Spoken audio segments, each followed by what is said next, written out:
and knew well how to respond to them.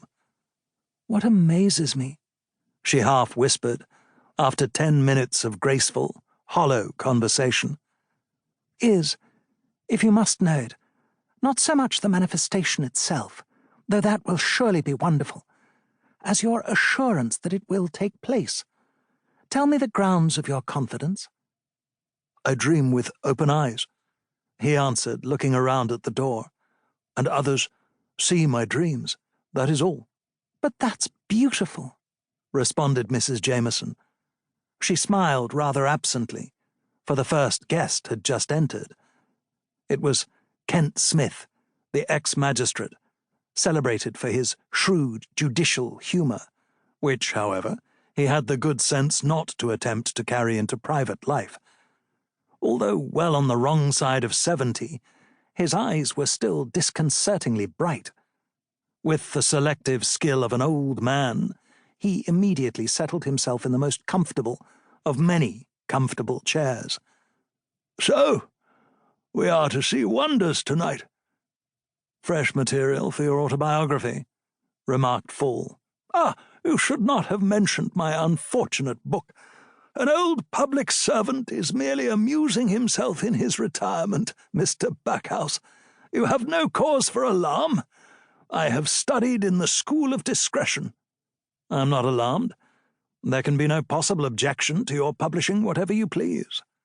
"You are most kind," said the old man with a cunning smile. "Trent is not coming tonight," remarked Mrs. Jameson, throwing a curious little glance at her brother. "I never thought he would. It's not in his line." "Mrs. Trent, you must understand," she went on, addressing the ex-magistrate, "has placed us all under a debt of gratitude. She has decorated the old lounge hall upstairs most beautifully, and has secured the services of the sweetest little orchestra." "But this is Roman magnificence." "Backhouse thinks the spirits should be treated with more deference," laughed Fall. "Surely, Mr. Backhouse, a poetic environment—" "Pardon me. I am a simple man, and always prefer to reduce things to elemental simplicity. I raise no opposition, but I express my opinion.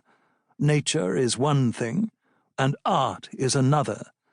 "And I'm not so sure that I don't agree with you," said the ex-magistrate. "An occasion like this ought to be simple, to guard against the possibility of deception. If you will forgive my bluntness, Mr. Backhouse." "We shall sit in full light," replied Backhouse, "and every opportunity will be given to all to inspect the room. I shall also ask you to submit me to a personal examination." A rather embarrassed silence followed. It was broken by the arrival of 2 more guests, who entered together. These were Pryor, the prosperous city coffee importer, and Lang, the stock jobber, well known in his own circle as an amateur prestidigitator.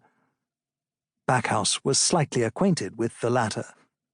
Pryor, perfuming the room with the faint odour of wine and tobacco smoke, tried to introduce an atmosphere of joviality into the proceedings. Finding that no one seconded his efforts, however, he shortly subsided and fell to examining the watercolours on the walls. Lang, tall, thin, and growing bald, said little, but stared at Backhouse a good deal. Coffee, liqueurs, and cigarettes were now brought in. Everyone partook, except Lang and the medium.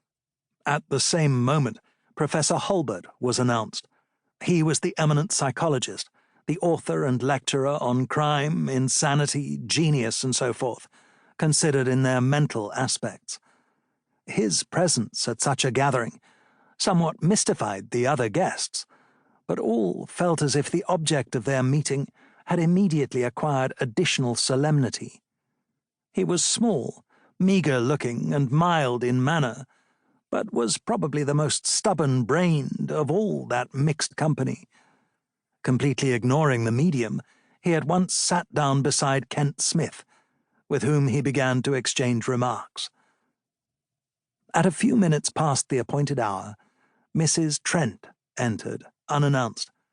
She was a woman of about 28. She had a white,